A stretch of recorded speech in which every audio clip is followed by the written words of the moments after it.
Assalamualaikum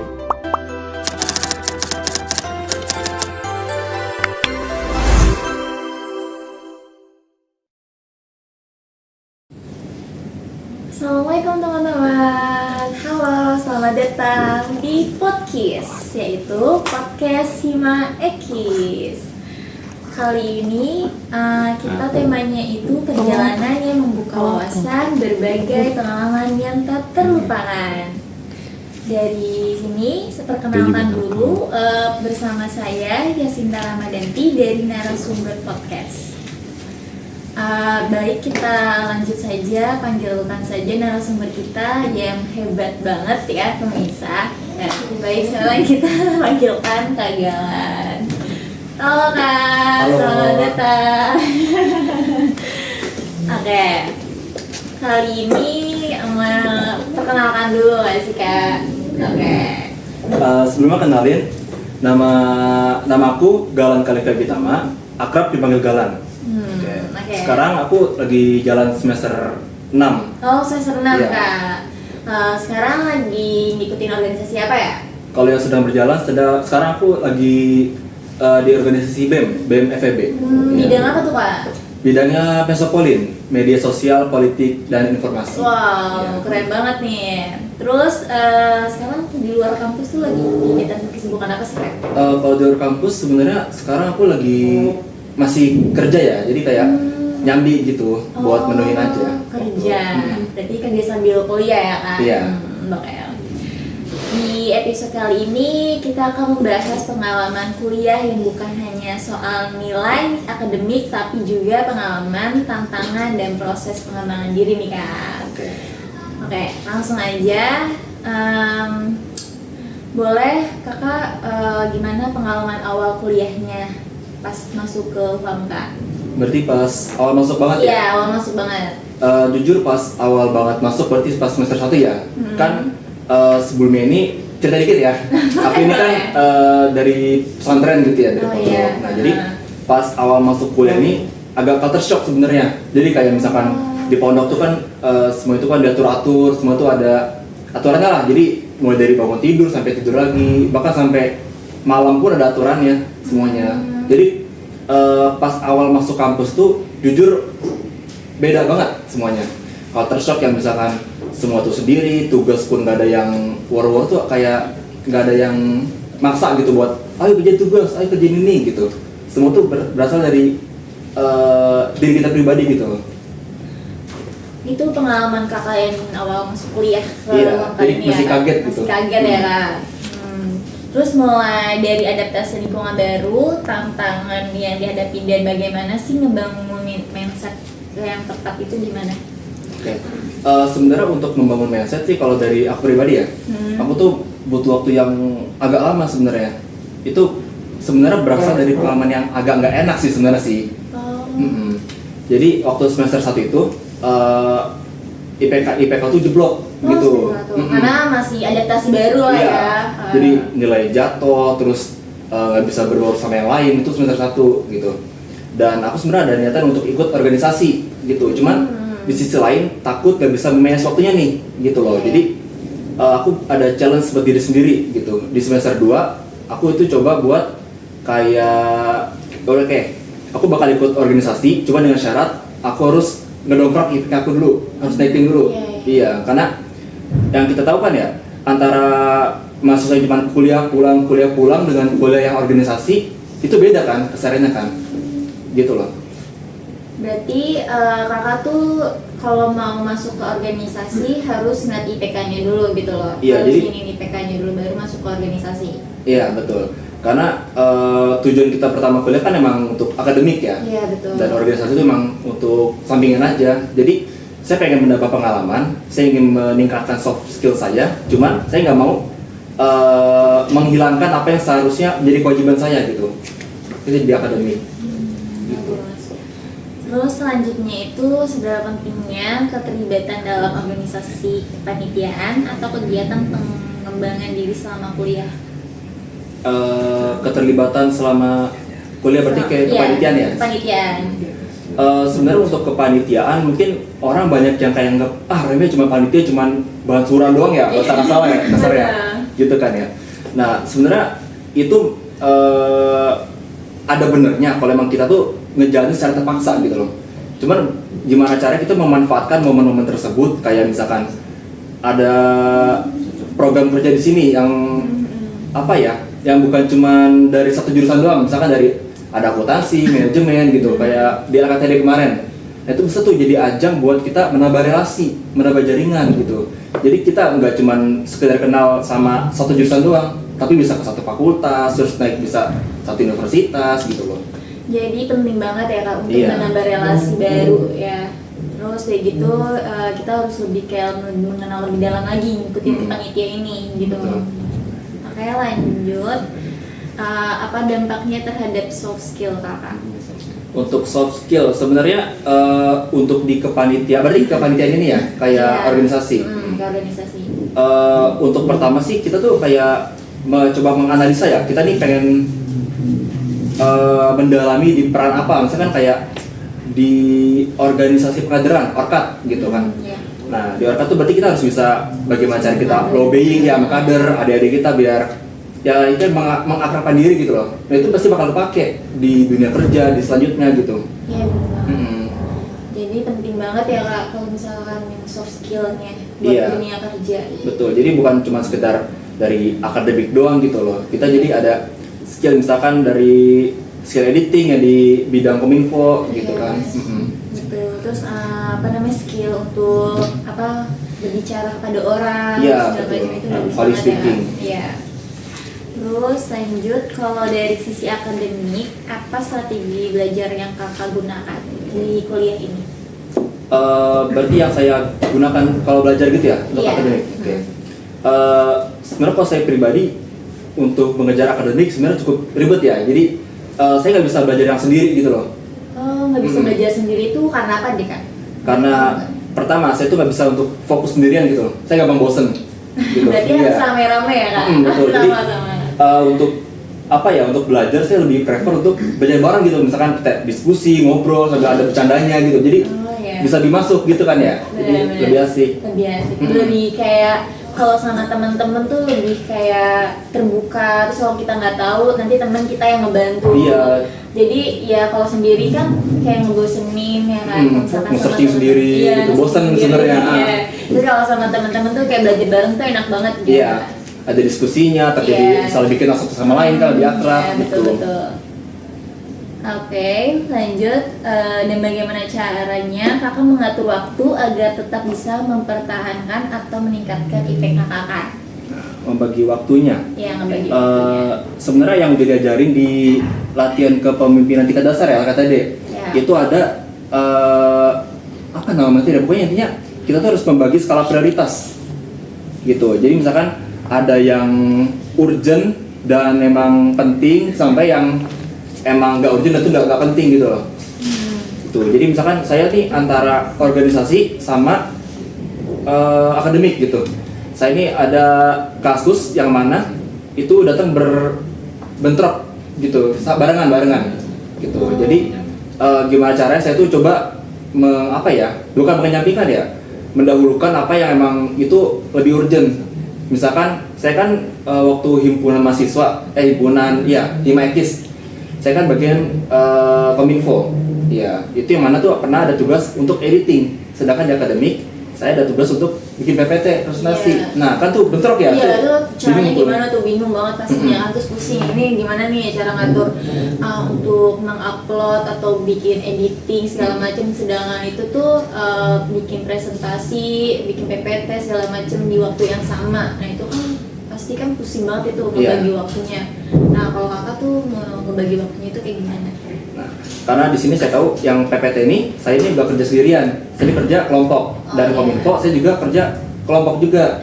Nah, jadi saya mencoba untuk berkomunikasi kepada dua belah pihak ini. Misalkan untuk akademik, misalkan saya bilang, oke, gue izin kerjain bab gue duluan ya, biar misalkan bisa ngehandle kominfo nya juga, bisa ngehandle organisasi juga gitu loh. Iya.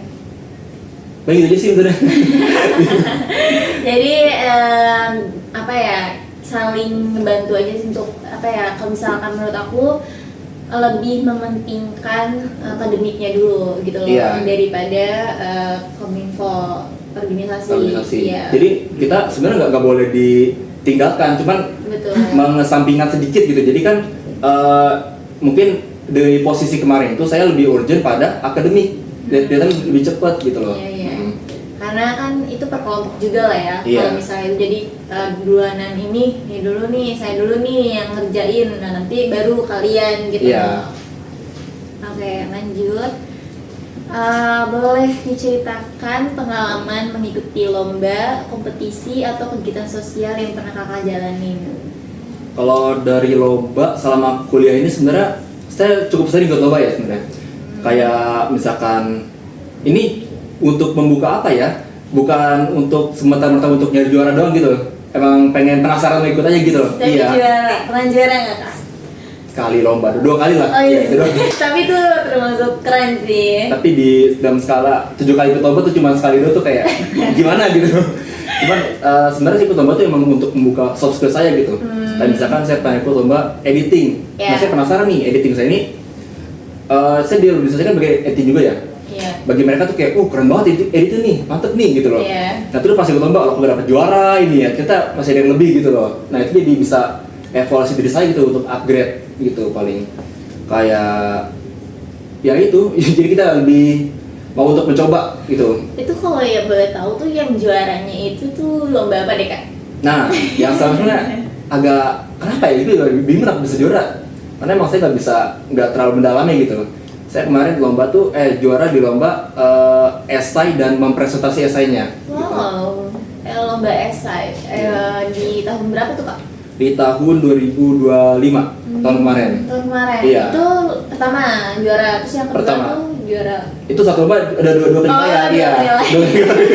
Itu dulu aja ya. Oke. Lumayan. Lumayan lah, bagus juga. Jadi nggak cuman di organisasi aja, tapi di akademik Banggalan ini keren. Di luar akademik juga keren, ya. Amin. Semoga keren lah ya. Bisa ikut mengikuti lomba, bisa mengikuti organisasi, ya kan? Kayak nggak begitu banget ya. Lanjut aja ya kak, kita bahas tentang bagaimana kakak menghadapi itu dan bangkitnya. Jadi kalau misalkan ada dinamika gitu lah ya. Ya, dinamika. Misalkan beberapa kali saya sering down gitu loh. Ketika balik lagi ke yang lomba tadi lah ya. Saya pernah ikut kayak misalkan lomba MTQ dari UHAMKA juga, terus iya. editing juga. Itu emang saya ikut nggak sekali 2 kali gitu dan itu nggak pernah juara gitu. Itu ngedon kan ya, jadi kayak tapi ikut lomba malas keluarin duit doang gitu kan, bikin ngebatin doang. Tapi kayak ya udah saya dapat support dari orang tua kayak ya udahlah dicoba aja gitu loh, karena kalau memang kita nggak nyoba kita nggak bakal dapat kesempatan gitu kan ya. Karena kesempatan itu bukan datang sendiri, kita juga mencari kesempatan itu gitu loh. Paling kayak gitu sih. Baik, terakhir nilai-nilai apa yang kakak dapetin dari perjalanan ini? Boleh diceritain pengalamannya yang kakak akhir-akhir ini, nilainya itu yang kakak dapetin itu apa?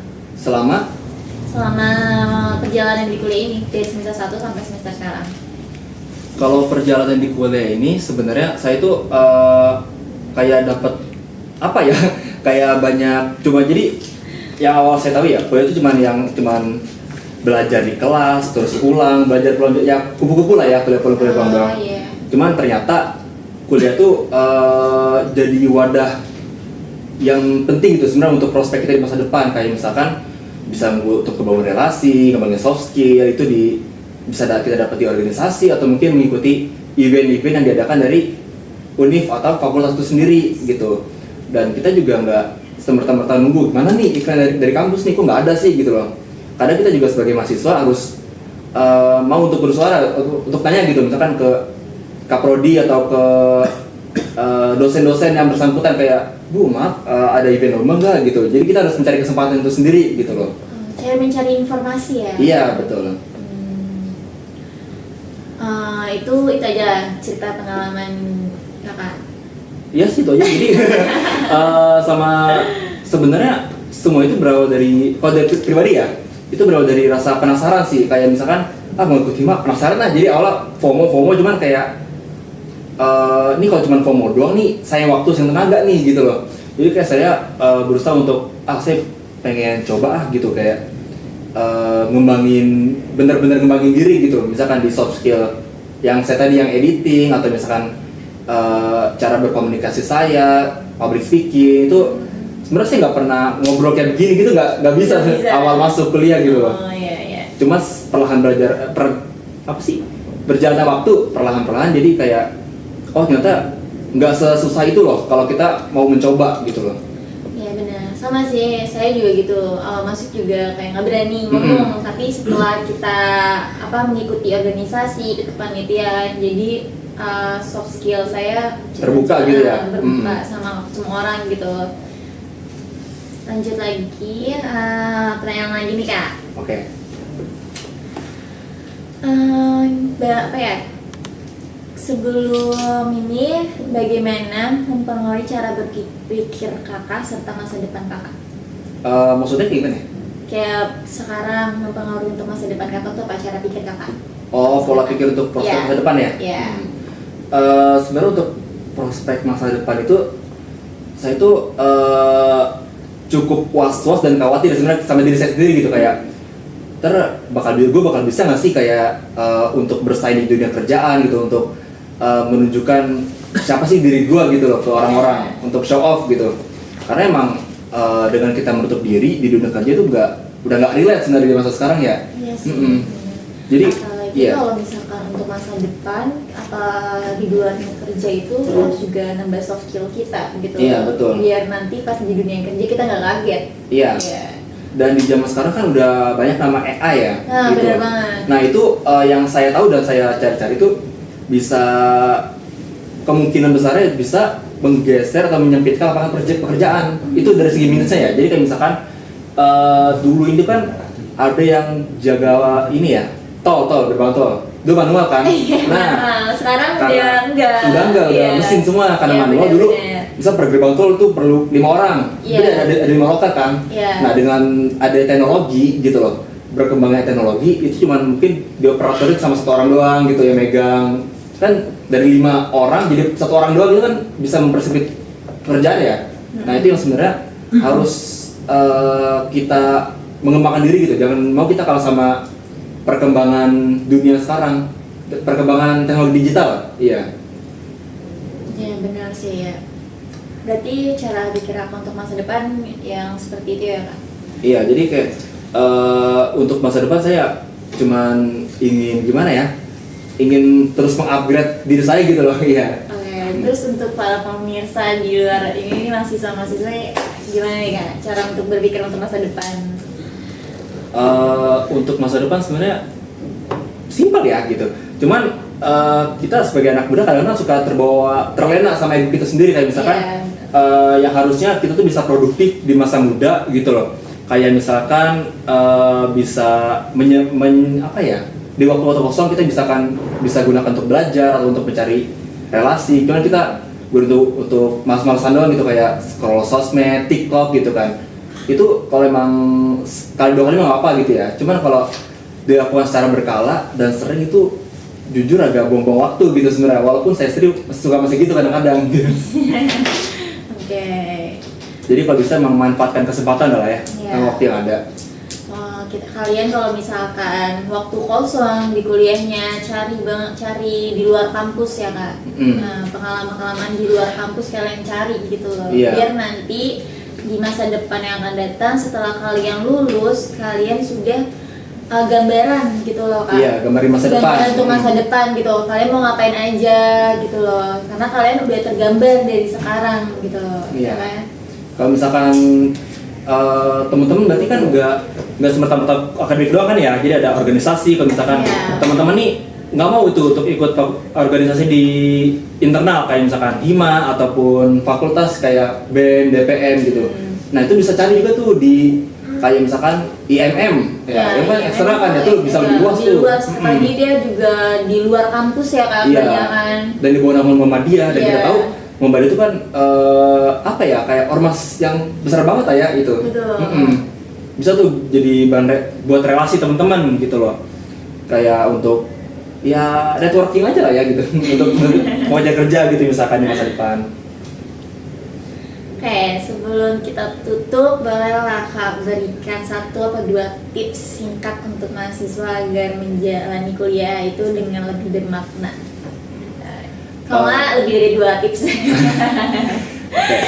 Kalau dari saya sih ya mungkin berarti untuk menjalani jadi lebih bermanfaat gitu lah ya. Iya, lebih bermanfaat. Pertama, teman-teman tuh harus berani untuk membuka diri gitu loh. Kayak misalkan disuruh untuk show off, jangan takut gitu karena di situ nggak ada yang bisa menilai kita benar atau salah gitu. Kita harus membuka potensi diri kita dari kesempatan-kesempatan yang ada. Karena kalau kita nggak membuka kesempatan, kita nggak bakal bisa untuk mengupgrade diri kita. Betul banget. Jadi kita harus membuka kesempatan itu ya Kak. Iya. Nah, ada lagi nggak Kak tipsnya? Itu aja sih ya. Itu aja. Berani coba aja lah ya. Oke, terima kasih ya Kak. Terima kasih banyak Kak Galan atas sharing yang luar biasa hari ini. Kasih juga waktunya. Sangat luar biasa banget nih bagi saya juga. Kok masih banyak kurangan juga nih ya.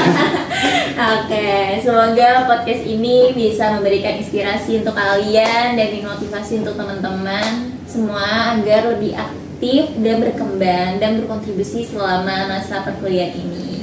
Saya Sinta Ramadhanti selaku moderator, mohon maaf jika ada kekurangan. Wassalamualaikum warahmatullahi wabarakatuh. Dah.